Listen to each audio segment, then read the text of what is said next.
বিসমিল্লাহির রহমানির রহিম। Hello everyone, welcome back to my channel Maria's cooking থেকে আপনাদের স্বাগত। আজকের রেসিপিটি হলো সরিষা ইলিশের বাফা। সরিষা ইলিশের বাফাটা একেবারে কমন নাই মনে হয় আমার কাছে, কারণ আমরা অনেকে মনে করি এটা করতে অনেক ঝামেলা, কিন্তু না।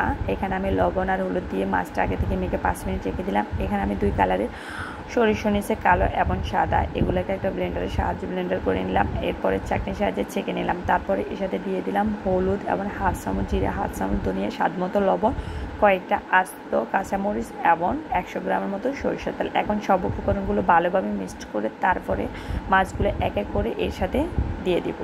তারপর আমি চুলায় একটা ফ্রাই প্যান বসে ওখানে পানিটা যখন ফুটে আসবে তার মাঝে একটা স্ট্যান্ড দিয়ে এর মাঝে বাটিটা আমি সাবধানে বসায় দিব। দেখতে পাচ্ছেন কীরকমভাবে। এরপর 20 মিনিট পর আমি এখন দেখতেছি কীরকম হয়েছে। মাশাআল্লাহ, অনেকটাই ঝোল একেবারে মাখা মাখা হয়ে গেছে। আমি আরেকটু মাখা মাখা করার জন্য এখন আমি আবারও 5 মিনিটের জন্য দমে রেখে দিব।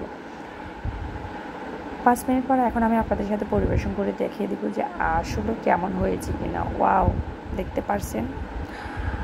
এরপর আমার এই রেসিপিটি যদি আপনাদের কাছে ভালো লেগে থাকে অবশ্যই আমার চ্যানেলটি সাবস্ক্রাইব করতে একদম ভুলবেন না, আর আপনার ফ্যামিলি মেম্বার্স এবং আপনার ফ্রেন্ড সার্কেলের সাথে শেয়ার করতে একদমই কিন্তু ভুল করবেন না।